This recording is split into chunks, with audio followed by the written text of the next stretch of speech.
आज हमारे साथ देश के जाने माने रक्षा विशेषज्ञ मेरे गुरु कर्नल आर एस सिंह साहब मौजूद हैं और हमारे देश में इस मुलाकात से पहले कई सारी घटनाएं घटी हैं।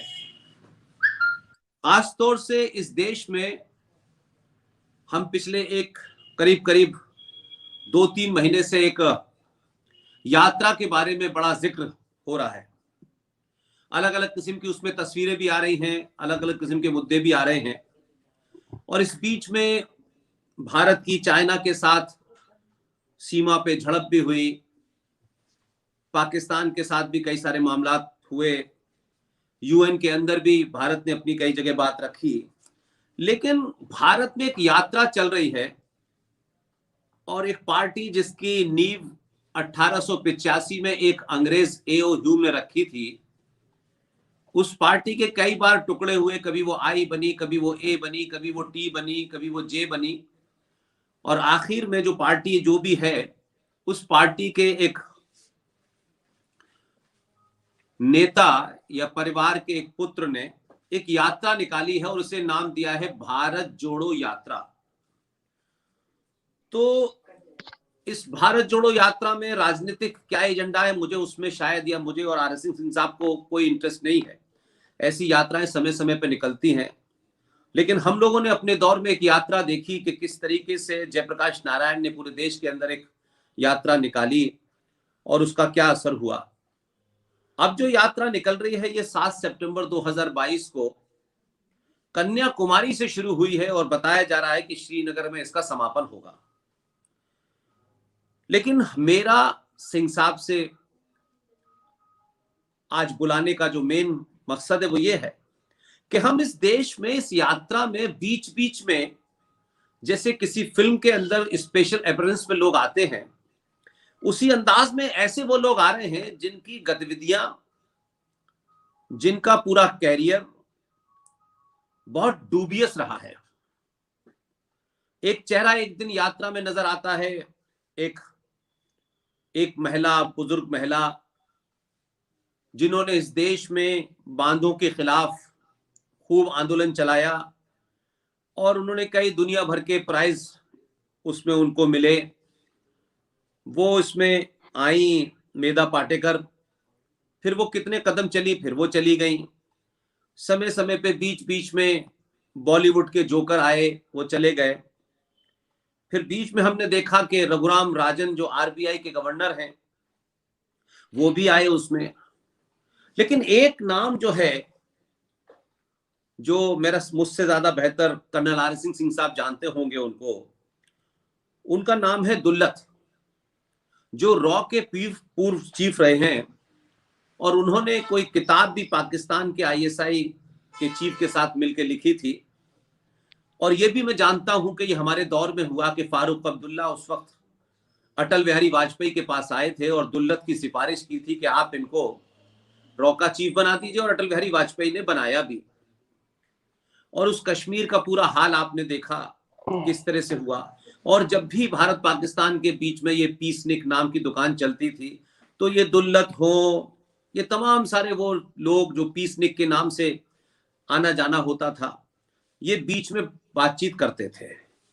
मेरा सिंह साहब से सवाल यह है कि इस यात्रा के राजनीतिक कारणों से हटके क्या इस यात्रा के माध्यम से देश भर में छोटी बड़ी तस्वीरें, छोटे कद बड़े कद के तमाम लोग, क्या इस यात्रा के माध्यम से राष्ट्र विरोधी ताकतों को एक मंच पे लाने की कोशिश हो रही है? क्या इनका कोई विदेशी लिंक है जिसके कारण ये लोग इस यात्रा में आते हैं और फिर कुछ दूर चलते हैं, फिर चले जाते हैं? आखिर कौन सी ताकतें हैं जो इस तथाकथित भारत जोड़ो यात्रा में आ रही हैं, जिनका चरित्र पूरा अगर देखें तो जिन्होंने भारत तोड़ो यात्रा में ज्यादा अपनी रुचि दिखाई है और उनका किरदार रहा है?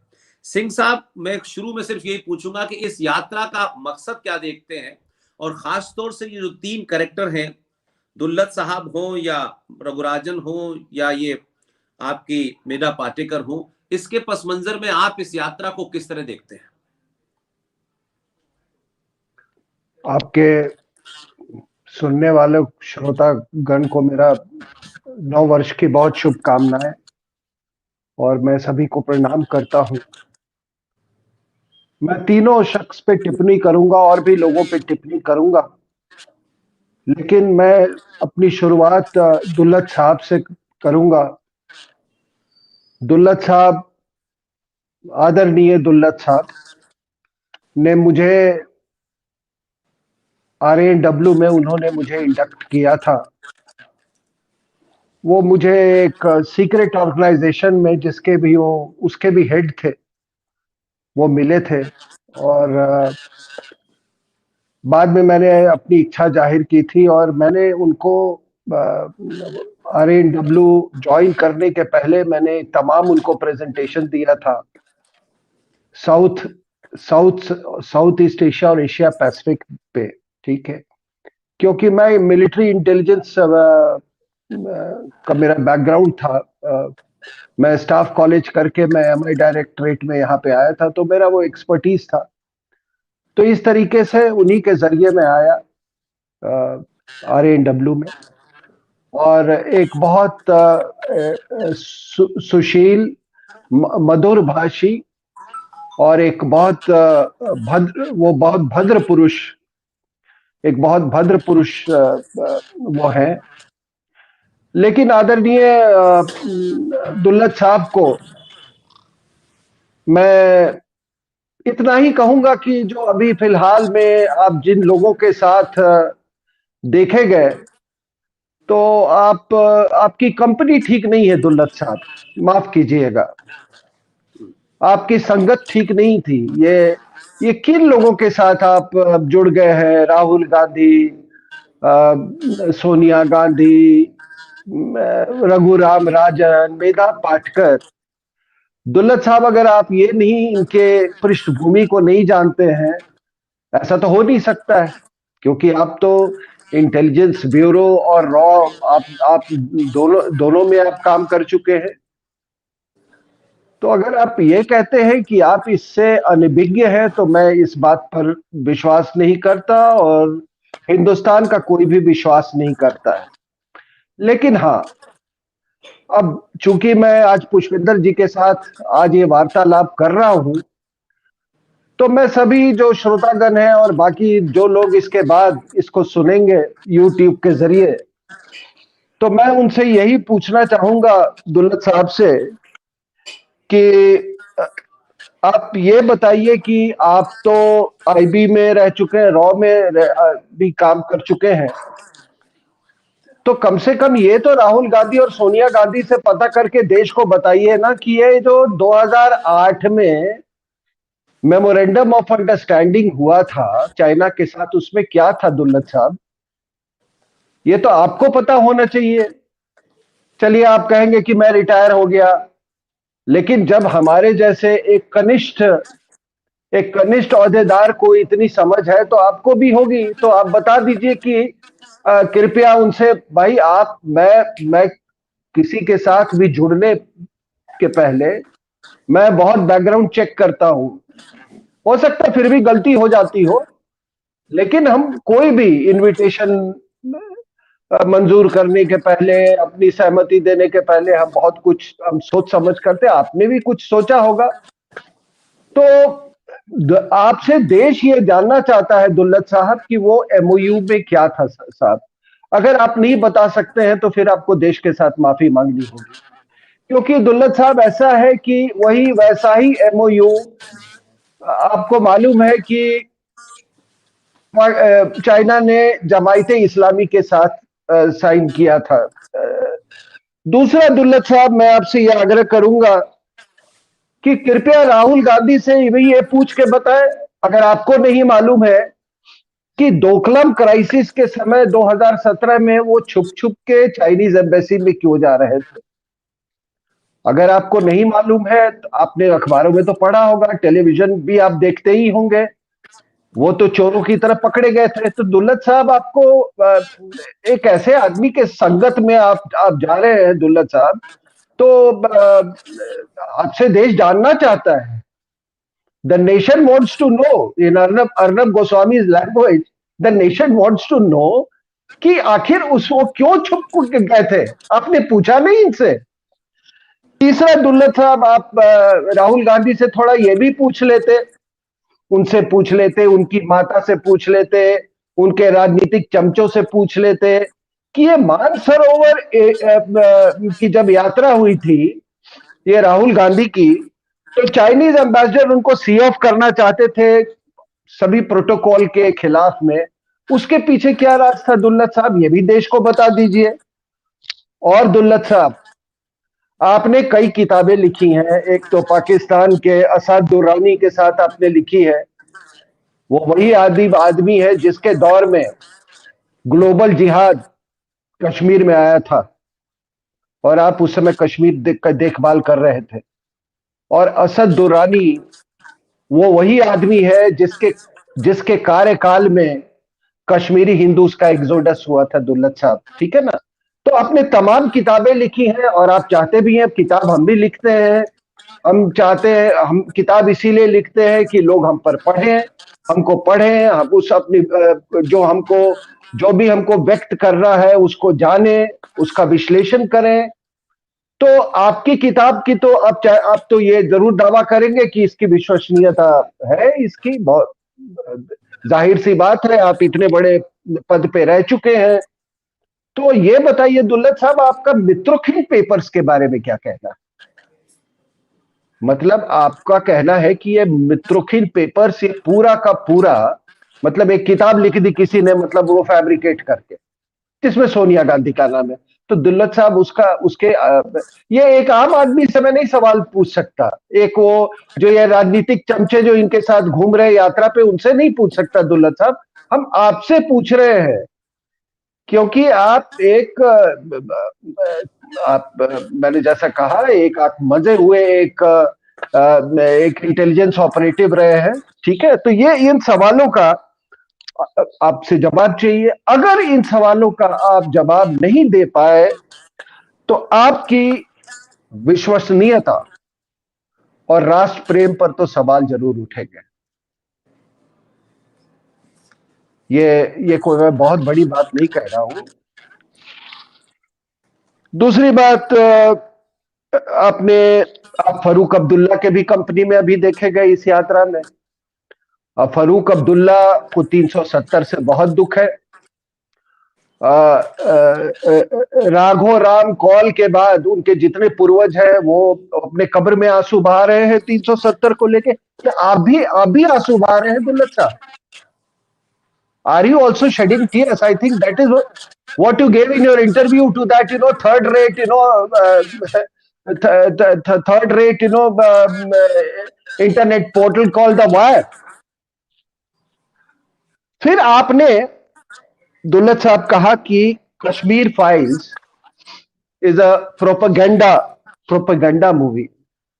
दुल्लत साहब, एक बात कहें, आप आप बहुत बड़े पद पे आप काम किए हैं, मैं इंडियन आर्मी में हूं साहब, से मैं अपने ताल्लुक रखता हूं, और आपके संगठन में मैं एक एक्सपर्ट बन के आया था, ठीक है ना, कारगिल वॉर के तुरंत बाद में, ठीक है, क्योंकि हमारी एक्सपर्टीज की वहां पर जरूरत थी दुल्लत साहब। अगर आप मुझे ये बता दें कि उस पूरे पिक्चर में, कश्मीर फाइल्स में, आपको कौन सा ऐसा एपिसोड लगा जो कि सही नहीं है, जैसा कि आपने कहा, जो एग्जैजरेटेड है? दुल्लत साहब, आप बड़े लोगों से बात करते होंगे ऊपर में, फारूक अब्दुल्ला और गैंग, अगर आप उनको बड़ा मानते हैं तो। हाँ, ये सब मैं आपको बता दूं, बाय द वे, ये सब ट्रांसफर ऑफ पावर के प्रोडक्ट हैं। ये जितने ये अब्दुल्लाज हो, चाहे वो ये नेहरू खानदान हो, चाहे आपके भी पिताजी भी आईसीएस थे, ये सब ट्रांसफर ऑफ पावर के प्रोडक्ट है पुष्पेंद्र जी, ये। करेक्ट। और ठीक है ना, और इनका जो सेंस ऑफ एंटाइटलमेंट है ना, क्योंकि ट्रांसफर ऑफ पावर था, तो वही अंग्रेजी, वही सेंट स्टीफेंस कॉलेज, वही आईएएस आईपीएस, ठीक है। और इनको सेंस ऑफ एंटाइटलमेंट इतना है कि ये सोचते हैं कि सारा इन लोगों का जो देश जो है इनके बाप का है, और ये सुप्रीम कोर्ट में और जो हाई कोर्ट में कुछ जजेस है उनका भी यही है। सारे मतलब आपको मालूम है कैसे ये ट्रांसफर ऑफ पावर के प्रोडक्ट है।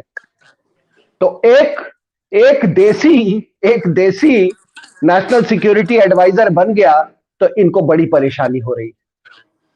इनको बड़ी परेशानी हो रही है क्योंकि इनका तो ये था, ये रघुराम राजन भी है, ये भी ट्रांसफर ऑफ पावर का प्रोडक्ट है। इसका फादर भी पहले आईबी में था, फिर बाद में वो रॉ में आया। तो आप देख रहे हैं पूरी कनेक्शन से, these are all products of transfer of power. And I saw any number of them nalayaks when I was working with these intelligencies. तो ये सेंस ऑफ एंटाइटलमेंट जो है ना इनका, कि विंटर में सिगड़ी और लुटियंस दिल्ली का बंगलो, वो वही मानसिकता से ये लोग ग्रसित है। अब ये आपका दिल तो इतना जिहादियों के लिए धड़कता है। आपने अपनी पूरी किताब भी यही लिखी है ना कि किस तरीके से माइनॉरिटीज को मलाइन किया जा रहा है, ये किया जा रहा है, नीतियां। ऐसे एक और बात मैं बता दूं और आपके सुनने वालों को भी, किसी भी इंटेलिजेंसी का हेड का काम ही नहीं है नीतियों, they are not policy makers. You have no business to tell the government as to what should be done. आपका केवल काम है, जो आपकी जो टास्किंग देती है गवर्नमेंट, उसको पूरा करना है। यहां अंग्रेजी लोगों को ज्ञान देने की जरूरत नहीं है। आप ही के ज्ञान से यह देश इतना सफर किया है। Don't exceed your brief. एक इंटेलिजेंसी के हेड को, he is not a member of the cabinet, he is not the prime minister, he has to be tasked। हाँ, वो एडवाइस दे सकते हैं, लेकिन एक बार जब डिसीजन दे गया तो जो हेड है एजेंसी का, he should keep shut and just implement what the government of the day says। अगर आपका जिहादियों के लिए इतना दिल धड़कता है दुल्लत साहब, तो राहुल गांधी, सोनिया गांधी, सलमान खुर्शीद, ये तमाम लोगों से थोड़ा आप इनसे आप क्यों नहीं कहते हैं कि जो उइगुर मुस्लिम्स का जो ट्रीटमेंट जिस तरह से हो रहा है चाइना के द्वारा, उसको भर्त्सना करें। आप ये भर्त्सना करवा दीजिएगा, फिर आप यूपी में भी उनके साथ लग जाइएगा यात्रा में, कोई बात नहीं है ना। तो मैंने 4-5 चीजें कही। एमओयू के बारे में जानकारी दे दे देश को, दोकलम क्राइसिस के बारे में बता दे, मानसरोवर यात्रा के बता दे, मित्रोकिन पेपर्स के बारे में बता दे, और ये उइगुर मुस्लिम्स के बारे में। ये तो दोनों से पूछेंगे ही, और मैंने कहा सलमान खुर्शीद से भी थोड़ा पूछ ले कि क्या ये उनकी नीति सही है, दाढ़ी नहीं रखेंगे, मोहम्मद नाम नहीं रखेंगे, बैन कर दिया है, थोड़ा इस पर भी वो टिप्पणी कर दे। अभी अपने एक बड़ी इंटरव्यू दी है वायर को, तो उसमें उन्होंने कहा कि आपने अमित शाह को कोट किया है और कह रहे हैं कि हम अमित शाह को आपने कोट किया है कि उन्होंने कहा कि हम एक पब्लिक मीटिंग में कि हम कश्मीर के युवा से बात करेंगे परंतु पाकिस्तान से बात नहीं करेंगे। ये अमित शाह को you attributed this remark to him, और आपने कहा है कि ये कश्मीरीज को ये पसंद नहीं आया। दुल्लत साहब, वो कश्मीरी से आपका मतलब क्या है? पाकिस्तान से बात नहीं करेंगे तो आप इसमें क्या आप मतलब कश्मीरी हिंदू भी चाहते हैं क्या ऐसा कि पाकिस्तान से बातचीत हो? आपका कश्मीरी से मतलब क्या है? और आपने किसी और प्रांत के लोगों को ऐसी बात कहते सुनी है? मैं तो बिहार का रहने वाला हूं, बिहार के में तो कोई कभी आवाज नहीं उठी है कि हमारा फॉरेन पॉलिसी नेपाल को लेकर क्या होना चाहिए। ये दूसरी बात है कि आप जैसे आसिफ दुरानी से आपकी यारी हो गई ना, तो हमारे यहाँ भी ये जो मुख्यमंत्री लोग हैं उनकी, वो पाकिस्तान या नेपाल नहीं जाते थे, वहीं जाते थे। पाकिस्तान में, ठीक है ना। तो वो दूसरी बात है। लेकिन हमारे यहां तो कभी किसी ने आवाज नहीं उठाई कि नेपाल के साथ हमारा क्या विदेश नीति होना चाहिए। बंगाल में भी कभी नहीं है आवाज उठी है कि बांग्लादेश से हमारी क्या विदेश नीति होनी चाहिए। वो दूसरी बात है कि एक इस्लामिक कैलिफेट बन रहा है वेस्ट बंगाल और बांग्लादेश में, वो दूसरी बात है। तो फिर आपने एक और बात कही अपने इंटरव्यू में कि वो आर्टिकल 370 को हटा के क्या मिला। डेमोग्राफिक चेंज इतना आसान नहीं। This is the sick mindset. आप कह रहे हैं कि आर्टिकल 370 हटा के क्या मिला। आपने कभी जम्मू के लोगों से पूछा क्या मिला? आप तो उनकी चर्चा ही नहीं कर रहे। आपने लद्दाख के लोगों से पूछा कि 370 हटा के क्या मिला उनको? मैं और पुष्पेंद्र जी अभी जम्मू गए थे, हमने बहुत लोगों से वो मिला। हम उन लोगों से मिले जो कि वहां के प्रशासन में है, उन लोगों से मिले जो कि इफेक्टेड है। उन सब ने दुल्लत साहब कहा कि अगर 370 नहीं हटता तो 1 साल के अंदर में जम्मू से भी हिंदुओं का पलायन हो जाता। आपने अपनी किताब में लिखी है कि पार्टीशन के समय आपको कितना दर्द हुआ था, सिख राइट्स के समय आप ट्रैवल कर रहे तो कितना दर्द हुआ था। अरे कभी कश्मीरी हिंदुओं का भी तो दर्द पूछ लेते। तो आपकी तो शुरू से कंपनी खराब रही है। अभी आपने एक कोट किया है अपने किताब में, वाईडी गुंडेविया,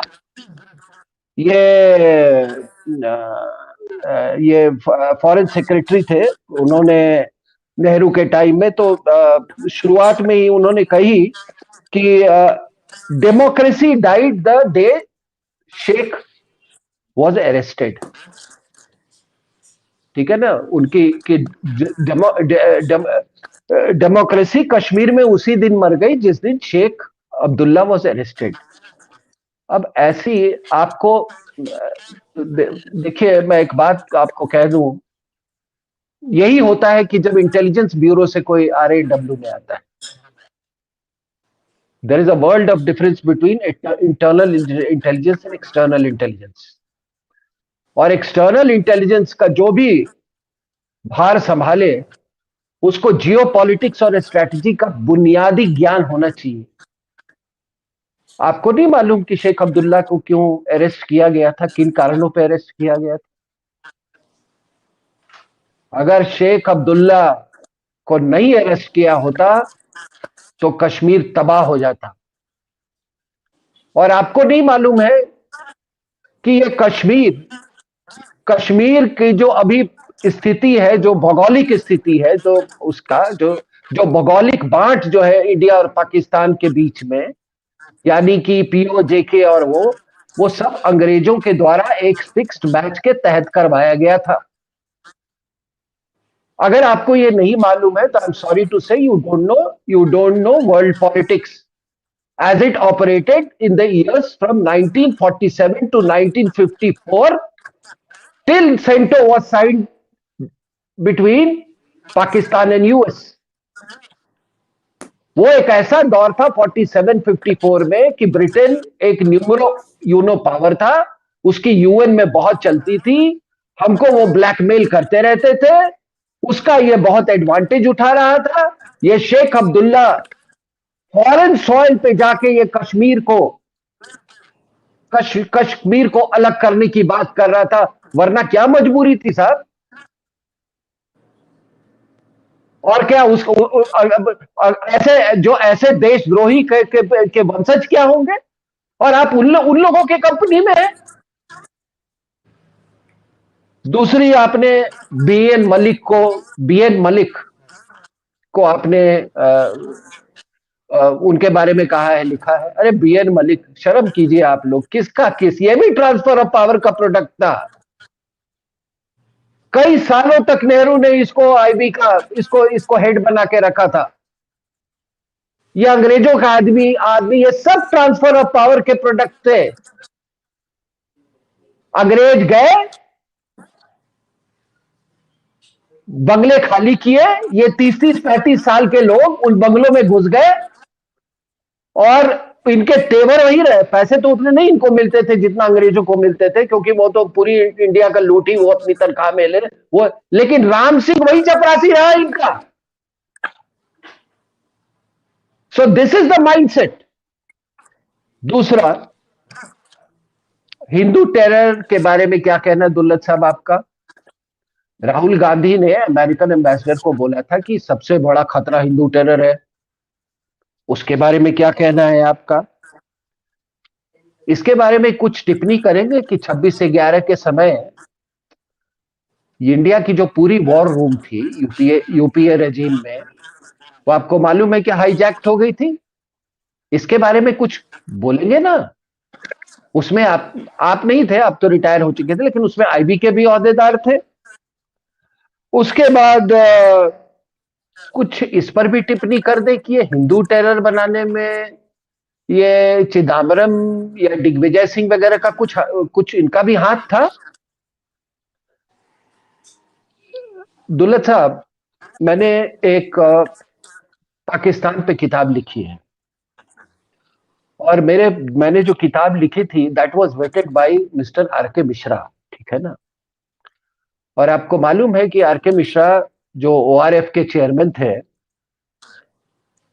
वो हर एक पेज मैंने उनसे डिस्कस किया था उस किताब का।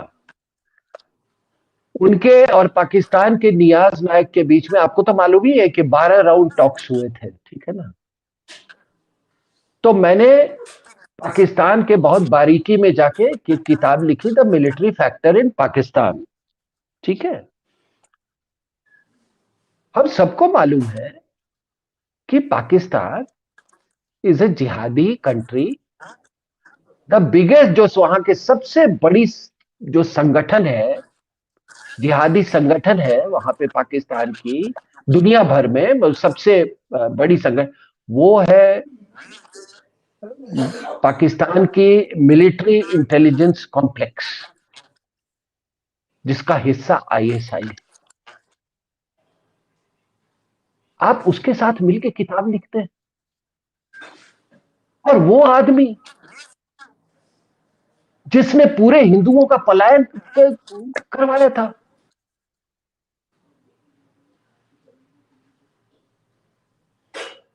आपने कहा कि कश्मीर फाइल्स एग्जैजरेटेड है। एक आर्मी ऑफिसर होने के नाते मैं आपको कह रहा हूं दुल्लत साहब कि जो उस पिक्चर में जो दिखाई गई है वो इट इज नॉट इवन 1/10।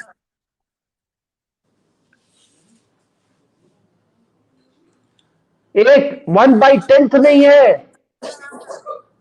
और हमारे जितने जितने मेरे बहुत परम मित्र थे, जो लोग बहुत बेहतरीन ऑफिसर थे, जो अगर जिंदा रहते तो वो जिंदगी में बहुत कुछ हासिल कर सकते थे, उसको इस आदमी ने छीन लिया, असद दुर्रानी ने। और उसके साथ आप मिलके किताब लिखते हैं। एक लाइन आपने दुल्लत के बारे में बहुत सारी बातें की, और अभी आप मुझे लग रहा है, अच्छा लग रहा है कि क्योंकि ये चरित्र जो था, ये जो महानता का जो उन्होंने चादर ओढ़ रखी है कि देश को उन्होंने बचाया, इनका तो अपॉइंटमेंट ही फारूक अब्दुल्ला ने करवाया। और अगर ये कहते हैं कि कश्मीर फाइल जो है वो प्रोपेगेंडा है, तो अभी 2 दिन पहले आइडेंटिटी कार्ड देख करके आपने सिख महिला को मारा, हिंदू टीचर को मारा, एक एक का आइडेंटिटी कार्ड लेके हिंदुस्तान वो कश्मीर के अंदर हिंदुओं की हत्या हो रही है। तो कश्मीर फाइल प्रोपेगेंडा है, लेकिन ये तो लाइव चल रहा है, ये भी प्रोपेगेंडा है क्या? नहीं, अभी आप मुझसे बात कर रहे हैं तो अभी कल की बात है। कल की बात है, आपने रजौरी में देखा कि एक वहां पे रजौरी के गांव में जिहादी हमला हुआ। उन्होंने 3 ब्राह्मणों के घर को टारगेट किया वहां पे, ठीक है ना? ये कश्मीरी ब्राह्मण नहीं थे, इनको टारगेट किया। उसमें कोई 4 लोग मारे गए। अगले दिन आईईडी से 2 लोग मारे गए। और ये व्यक्ति जो है बाल किशन, एक वहां पर जो उसी इलाके का रहने वाला था, वो अपनी दुकान बंद करके आया। उसने देखा ये क्या हो रहा है, गोली चल रही है। उसने एक पुरानी अपनी कहीं से 303 अपनी बंदूक निकाली, 2 फायर किया। जब उसने फायरिंग शुरू की तो ये सब लोग भाग गए, वो जंगल में जाकर कहीं विलुप्त हो गए। पुष्पेंद्र जी, ये जिहादी बहुत कायर भी होते हैं। जी जी जी जी जी। ये बहुत कायर इसलिए होते हैं क्योंकि इनका चरित्र नहीं होता है। और जिस आदमी का चरित्र नहीं होता है, वो ये पूरे, मैं इस्लामिक वर्ल्ड की मैं बात कर रहा हूं, मतलब इस्लामिक वर्ल्ड के पूरे जिहादियों की बात कर रहा हूं। आपने बहुत बड़ी बड़ी बातें कह दी। दुल्लत साहब, एक बात बताइए कि आप अपनी ऐसी बातें करके आप प्रॉक्सी वॉर को आप बढ़ावा दे रहे हैं। और प्रॉक्सी वॉर के 2 पहलू है, एक पाकिस्तान का पहलू और एक हिंदुस्तान का पहलू। अब आप बताइए दुल्लत साहब कि हिंदुस्तान के मुसलमान और पाकिस्तान के मुसलमान में क्या फर्क है? क्या कुरान अलग है? क्या वो हिंदुस्तान के मुसलमान कैलिफेट में नहीं विश्वास करते हैं? क्या गजवाए हिंद में नहीं विश्वास करते हैं? इत्यादि इत्यादि। तो दोनों में अगर आप देश को फर्क बता दें तो अब ये देश के लिए बहुत अच्छा होगा। लेकिन आपने, ये जिन नालायक लोगों के आप कंपनी में हैं, इनसे पूछिएगा कि इन्होंने डी रेडिकलाइजेशन के लिए क्या किया। आप तो अपनी किताब में लिख रहे हैं कि फारूक अब्दुल्ला बहुत सेक्युलर आदमी था, वो तो नहीं चाहता था कि वो जब प्लेन हाईजैक हो तो उनको छोड़ा जाए, इत्यादि इत्यादि आप बोल रहे हैं। जब कश्मीरियों का पलायन हो रहा था, फारूक अब्दुल्ला कहां था दुल्लत साहब? देश के बाहर था। दुल्लत साहब, इस देश में एक मुसलमान गृह मंत्री बना जिसने अपनी बेटी को अगवा कर दिया ग्लोबल जिहाद लाने के लिए, असद दुर्रानी की मदद से, जिसके साथ आपने मिलकर किताब लिखी है। उस समय अफगानिस्तान का युद्ध, वो जो सोवियत और उसमें जिहादी इसमें जो युद्ध हो रहा था वो समाप्त हुआ था। सारे के सारे इधर उनको रीडायरेक्ट कर दिया गया था। तो ये आपने फिर वाजपेयी साहब की बड़ी चर्चा की है, द वाजपेयी अरसे की इन्होंने किताब लिखी है। ब्रजेश मिश्रा का जिक्र किया है। और बाकी लेकिन एक बात बता दूं दुल्लत साहब, lot of anti-nationals had infiltrated Vajpayee साहब इनर सर्कल। मैं तो राजनीति में हूं नहीं, मुझे बीजेपी से ना कांग्रेस में से किसी से लेना देना नहीं है, लेकिन lot of anti nationals. Brajesh Mishra को आखिर पद्म विभूषण क्यों दिया गया था? कहीं कुछ वो राहुल गांधी और बॉस्टन से तो कुछ कनेक्शन नहीं है। आप तो इंटेलिजेंस में थे ना, आपको कुछ वो कनेक्शन तो नहीं है। अच्छा, ये बता दीजिएगा कि सोनिया गांधी ने उनको क्यों दिया ये पद्म विभूषण, ये भी बता दीजिए। Lot of people have infiltrated, people like Surendra Kulkarni have infiltrated. Speech लिखा, उनको पता नहीं क्या, वो उसके बाद से आपको मालूम है कि वो अडवाणी साहब का जो वो है, वो डाउनवर्ड स्पाइरल उनका शुरू शुरू शुरू हो गया था, है ना? तो इसके बारे में जरूर बताइएगा देश को। किताब में आपने कहीं लिखा नहीं, लिखा है आपने कहीं पे कि ब्रजेश मिश्रा सर, ये भी, ये जो ब्रजेश मिश्रा वगैरह ना, ये भी ट्रांसफर ऑफ पावर के प्रोडक्ट है पुष्पेंद्र जी। ये जो ब्रजेश मिश्रा था ना, ये वही वो गोरा गया और ये घुस गए लुटिया, ये वही के प्रोडक्ट है, ठीक है। और ये अंग्रेजी बहुत बोलते थे, अंग्रेजी, अच्छी दारू, स्कॉच। इन लोगों को मैंने देखा है, जिस जमाने में हम 16 नंबर 1 मतलब अभी है, ये कभी स्कॉच से बात नहीं करते थे कम। मैं आपको बता रहा हूं। तो अच्छा, अभी अब इनका आप जिस आदमी के साथ हैं, ये जिस आदमी की यात्रा के दुल्लत साहब एक बात बताइए कि ये सरदार जी जो थे मनमोहन सिंह, इनका मेंटोर कौन था? नरसिम्हा राव था ना, दुल्लत साहब। तो दुल्लत साहब, एक इटालियन महिला ने ये तय कर लिया, एक इटालियन महिला ने ये तय कर लिया कि भारत के प्रधानमंत्री, भारत के मिट्टी में जन्मे प्रधानमंत्री को भारत की राजधानी में उसका अंतिम संस्कार नहीं हो। एक कैथोलिक महिला ने, एक इटालियन ने, ये आप लोग को कुछ दिल में होता नहीं है? और वो प्रधानमंत्री किस चरित्र का आदमी है? वो चरित्रहीन आदमी था।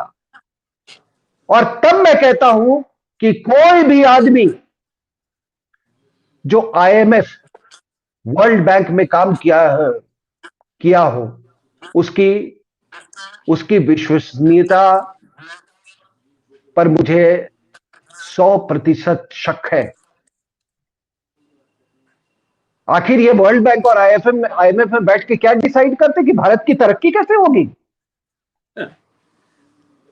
अच्छा, आप उसके बाद आप पूरे कॉन्टिनेंट का आप देख लो, आप पूरे सब कॉन्टिनेंट का देख लो। पाकिस्तान में जब भी कोई वो ब्यूरोक्रेट को बनाया गया है, बीच बीच में, चाहे बांग्लादेश में आप देखोगे, ये सब सारे आईएमएफ वाले हैं, इंटरनेट।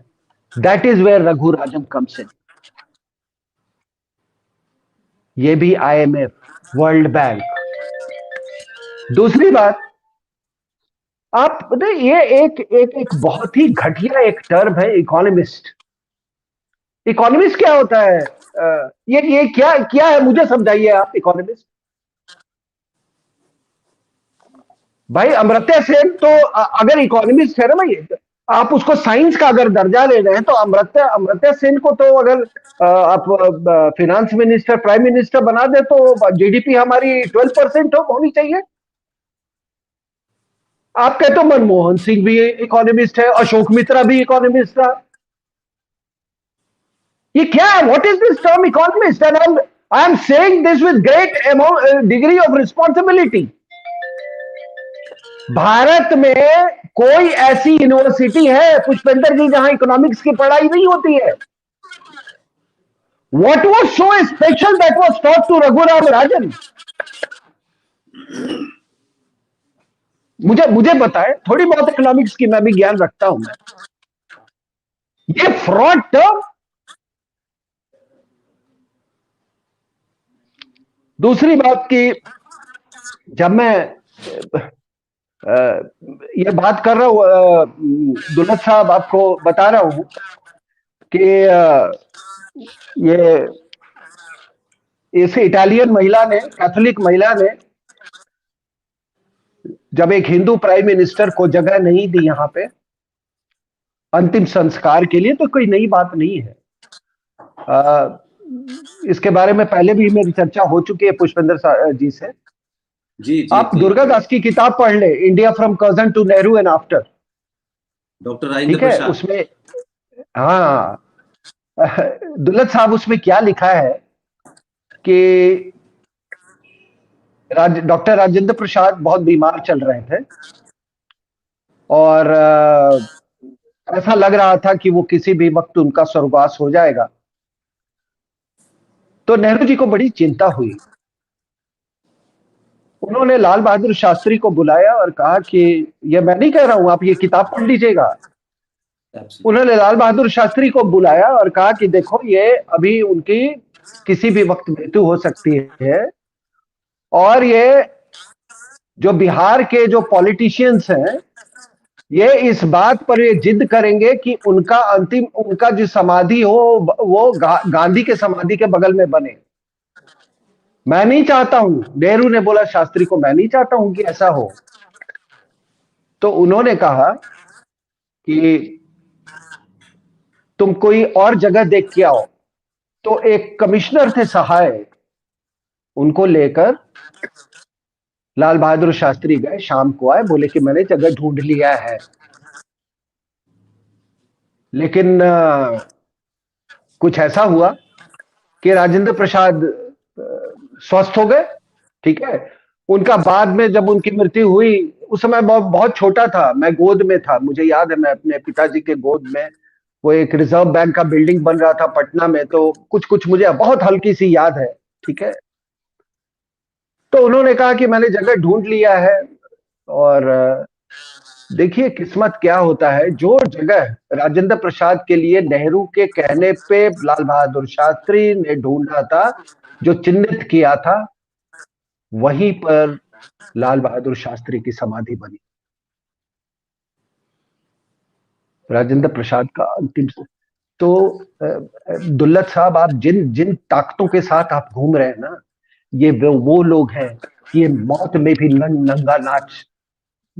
नंगा नाच खेलने वाले ये लोग, ये ताकतें हैं।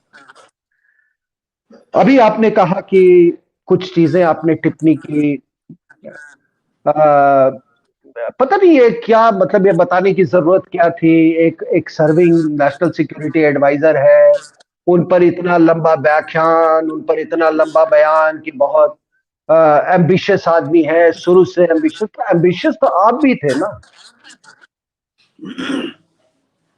आप तो आईबी से रॉ में आए थे, है ना। तो एम्बिशियस तो आप भी थे। अब वही मैं कह रहा हूं कि समस्या आप लोगों की, और फिर आप उनकी तारीफ भी करते हैं, क्योंकि वो तो आप ये नहीं कर सकते हैं। जो आपके सुनने वाले हैं, मैं आपको एक बात मैं बता दे रहा हूं पुष्पेंद्र जी, कि अजित डोभाल जैसा इंटेलिजेंस ऑपरेटिव 200 साल में एक बार आता है।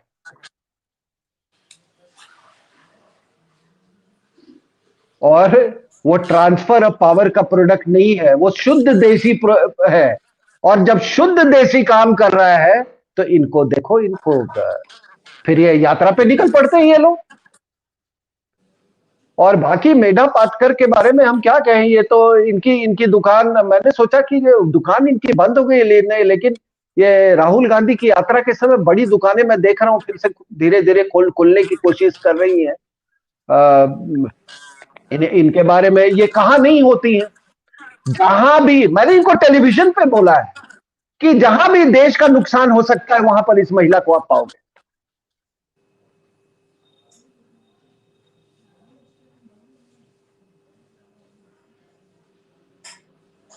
तो मैं अपनी बात यहीं पे मैं समाप्त करता हूं। अगर आगे कुछ सवाल जवाब हो तो कोई। नहीं, मतलब कुल मिलाकर के देखिए, एक बात तो बहुत साफ है कि आपने दुल्ला साहब के बारे में जब आप बोलेंगे तो मोस्ट ऑथेंटिक वॉइस होगी, और कोई बोलेगा तो शायद हो सकता है सुनी सुनाई बातें हो, आप you know the internal dimensions of that organisation. But जिस आदमी को एक देशद्रोही, जिसका बाप गद्दारी के जुर्म में जेल में गया हो, जिस आदमी ने हिंदुओं का मैसेकर कराया हो, वो आदमी दुल्लत को लेके पीएम ऑफिस गया था कि इनको आप चीफ बनाइए, रोका। तो ये तो शुरू से ही एक तरीके के पॉलिटिकल अपॉइंटी रहे। तो आज उन्हीं ताकतों में, मैंने अभी जब कुछ दिन पहले देखा कि वो फारूक अब्दुल्ला आया, और वो जो एक आदमी घूम रहा है, पता नहीं, कभी अगर उसका कोई नाम न जानता हो तो देखने में सद्दाम हुसैन जैसी हालत हो गई है उसकी। अब उससे वो गले मिल रहे थे, तो अब लग रहा था कि कहते कि भाई ये तो वही ताकतें हैं, वही लोग हैं जो पिछले काफी समय से थोड़ा बेरोजगार हैं। इस यात्रा के माध्यम से ये भी समझ में आता है कि ये यात्रा चलाने के पीछे कौन सी ताकतें हैं, कौन लोग थे जो इस 70 सालों में, जिसमें आपने एक बड़ा अच्छा टर्म दिया है कि ये जो ताकतें थी, ये ट्रांसफर ऑफ पावर की नाजायज औलादें हैं बेसिकली। और उसके कारण इन्होंने सत्ता का सुख भोगा, इन्होंने इस राष्ट्र को अपने हितों के लिए बलि चढ़ा दिया। तो तो बहुत सारी चीजें हुई और इतना ओपन है कि आप पाकिस्तान के आईएसआई के चीफ के साथ किताब भी लिखेंगे, आप अपनी एक राज्य के अंदर अपने अपने मुसलमान एजेंडे को चलाने के लिए वो मुफ्ती जो कश्मीर में कहते हैं कि वहां कोई नहीं जा सकता, और वो यहाँ पर आकर वेस्टर्न यूपी से चुनाव लड़के मंत्री बन जाता है इस देश का, और फिर उसने क्या किया। तो मैं लाइन से कहता हूं कि देखिए, एक फर्क मैं जरूर पब्लिकली कहना चाहता हूं, why I admire colonel R S N. Singh. कुछ लोग और खासतौर से आर.एस.एन. सिंह जैसे लोग किताब लिखते हैं नो द एंटी नेशनल, और पूरी दुनिया से कहते हैं कि देश के गद्दारों को जानो, और ये जो किताब लिखते हैं या उस किताब की भूमिका होती है उसमें लिखता है हाइड द एंटी नेशनल्स। तो ये जो हाइड द एंटी नेशनल है कि कैसे एंटी नेशनल को छुपाओ, ये वो दुल्लत साहब हैं, और इनके साथ में जो पूरा इकोसिस्टम है उसमें तमाम सारे लोग आ रहे हैं जा रहे हैं। लेकिन मैं मानता हूं कि खासतौर से क्योंकि ये एक बड़ा चेहरा था, और क्योंकि एक रॉ के चीफ का एक प्रोफेशनल काम है, वो देश के प्रधानमंत्रियों को राय देने लगे, देश के पॉलिटिशियंस को राय देने लगे, तो ये समझ लीजिए कि ये 70 साल तक जो सत्ता चली वो इन्हीं जैसे दलालों के कारण चली। और इसीलिए इस देश के अंदर 1947 से लेकर के कितने मैसेकर हुए, कश्मीर में हुए, बंगाल में हुए, आसाम में हुए, कोई बोला नहीं आज तक। और मैं तो आपसे कह रहा हूं कि जब आप ये कह रहे थे कि कश्मीर में जो मैसेकर हिंदुओं का हुआ उस पे नहीं बोले, अरे मैं कह रहा हूं कि जब ये गले मिल रहे थे, जब ये यात्रा में चल रहे थे, उस वक्त क्या कहते हैं, जम्मू के अंदर आइडेंटिटी कार्ड दिखा दिखा के हिंदुओं को मारा जा रहा था। तो ये एक नैरेटिव है कि हिंदू की हत्या हो जाना, और खासतौर से अगर मुसलमान जो करता है हत्याएं, उसको तो इतना सेकुलराइज करने की कोशिश करी जाती है कि जैसे कोई बात ही नहीं है, और कहीं गली कूचे में कोई एक मुसलमान मर जाता है तो अंतरराष्ट्रीय इश्यू बन जाता है। तो अब पता चलता है कि आपने जो किताब लिखी थी नो द एंटी नेशनल, ये किस किस शक्लों में, किन किन इलाकों में, किस किस फील्ड में शामिल है, और जैसे ही इनको लगा क्या कहते हैं कि अब हमारा जो है अस्तित्व समाप्ति की तरफ बढ़ रहा है, तो एक यात्रा के माध्यम से उसमें तमाम सब लोग आ गए। एक वो है जो बहुत अच्छी अंग्रेजी बोलते हैं, बताया जाता था वो यूएनओ से आए हैं, बड़े ज्ञानी हैं, और उन्होंने जो किया, अगर इस देश में साधारण तौर पे किसी की पत्नी की जिस रहस्यम तरीके से हत्या होती तो वो शायद आदमी इस समाज में कहीं खड़ा ही नहीं होता। लेकिन बेशर्मी का पैमाना देखिए कि वो उस पार्टी का अध्यक्ष का चुनाव भी लड़ना चाहता था, अब वो ज्ञान भी दे रहे हैं दुनिया में। और इस पूरा जो समाज जो क्रिएट किया है ट्रांसफर ऑफ पावर वालों ने, इसमें सब चलता है। सो व्हाट, सुनंदा मर गई तो मर गई, खत्म हो गई कहानी, उसमें इधर उधर हचप हो गया, बस खत्म हो गई कहानी। अगर एक साधारण घटना होती तो आज वो आदमी जाने कहां का कहां होता। तो यहां तो हत्यारे, दलाल, इन्फॉर्मर सारे के सारे इकट्ठे हो गए हैं। इसलिए इस यात्रा के पीछे का सिर्फ एक ही मतलब मुझे लगता है, राजनीतिक तो अपनी जगह है, मुझे उस पर कोई टिप्पणी नहीं करनी, लेकिन जिन चेहरों का इसमें आगमन हो रहा है, जो विदेशी ताकत, इसी दौरान में आप देखिए कि चाइना का मामला हुआ, इसी दौरान हुआ। तो जो डोकलाम वाली आप बात जब कहते हैं, तो भाई आपने देश को, जो आपने कई बार टेलीविजन पे भी कहा कि सारी बातों की जड़ अगर इतने ही ईमानदार हैं तो डोकलाम के जमाने ये गए, और जो उन्होंने गुप्त समझौता कर रखा है उस समझौते को सार्वजनिक करें। अगर नहीं करते तो ये देश के साथ गद्दारी है। कोई प्राइवेट लिमिटेड थोड़ी कांग्रेस पार्टी के साथ वो एक समझौता कर लेगी वहां की कम्युनिस्ट पार्टी के साथ कि हम लोग एक दूसरे की मदद करेंगे। तो यही तो तुम मदद कर रहे हो, यात्रा निकाल करके इस देश के अंदर हालात खराब करना चाहते हो। चाइना हमला कर रहा है तो उस पर तुम कहते हो कि हिंदुस्तान की पुलिस को पीटा। तो ये सब करके आप इस देश की विल को कमजोर करना चाहते हैं, इस देश के लोगों के मन मस्तिष्क को एक तरीके से डिविएट करना चाहते हैं, और आप उन ताकतों के हाथ में खेल रहे हैं। उसमें दुल्लत भी शामिल है, मेधा भी है, रघुराम भी है, और तुम्हारे बहुत सारे जोकर इस बीच बीच में आ रहे हैं। और एक और साहब है जिन्होंने पता नहीं कितना ज्ञान प्राप्त किया है, साउथ इंडियन फिल्मों में थे, जब तक वो हीरे थे तो मुझे समझ आता था कि कोई ठीक ठाक काम करते होंगे, वो सडनली इंटरव्यू ले रहे हैं। और उनका इंटरव्यू का भी कमाल की बात है कि वो कहते हैं कि भारत में दुनिया में पहला आतंकवादी गॉड से था, क्योंकि उनका भी एक नैरेटिव है, उनको साउथ की पॉलिटिक्स करनी है। वो अब कुछ नहीं मिला तो वो यात्रा में चल नहीं सकते, तो उन्होंने कहा इंटरव्यू ले रहे हैं। तो ये तमाम तमाम किस्म के दृश्य देखने को मिल रहे हैं। लेकिन सिंह साहब, मुझे खुशी है कि आपने कम से कम ये जो दुल्लत साहब थे, इनका पूरा चरित्र, इनकी पूरी बैकग्राउंड, इन्होंने क्या क्या किया, कैसे किया, ये देश के सामने इसलिए जरूरी है कि आज समय आ गया है कि जब आप बार बार कहते हैं कि नो द एंटी नेशनल, गद्दारों को जाने, तो किताब से भी जाने, और आप जब बोलते हैं तो उसमें बहुत सारे ऐसे पॉइंट्स और ऐसे फैक्ट्स आ जाते हैं जो कभी कभी मुमकिन नहीं होता किताब में किसी को इतना डेल्व करना। लेकिन नो द इंटरनेशनल में तो आपने पूरे देश के अंदर अलग अलग, चाहे वो विश्वविद्यालय हो, सिनेमा हो, पार्टीज हो, कहाँ कहाँ लोग किस तरह से ऑपरेट करते हैं। और दुल्लत साहब के चेहरे के ऊपर जो एक नकाब था, और नकाब तो मैं मानता हूं कि जो आदमी पॉलिटिकल अपॉइंटी हो और जिस आदमी को लेके घूमता हो, वो आदमी आज उससे गले मिल रहा हो और कश्मीर के बारे में कहता हो ये प्रोपेगेंडा है, तो फिर मैं समझता हूं कि इसमें कोई बहुत ज्यादा कहीं उस पर जाने की जरूरत नहीं है।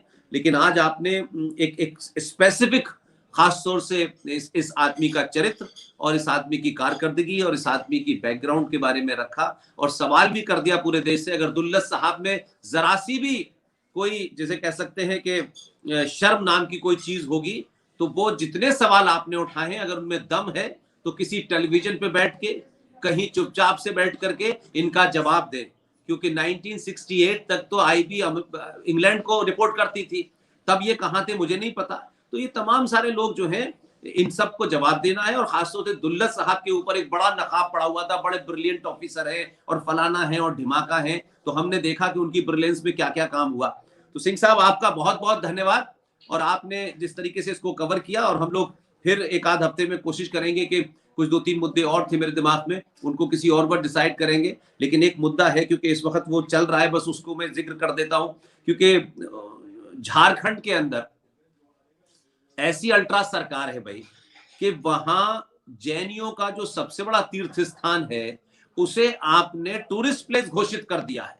जामा मस्जिद को भी टूरिस्ट प्लेस कर दीजिए, फिर सब जगह टूरिस्ट प्लेस कर दीजिए, या नहीं एक ऐसी पवित्र जगह जहां कई सारी चीजें नहीं हो सकती। ये मुझे कभी कभी ऐसा लगता है कि जो कोई कुलवधू हो, किसी कुल की बहू हो, वधू हो, उस कुल वधू को आप नगर वधू बना दें।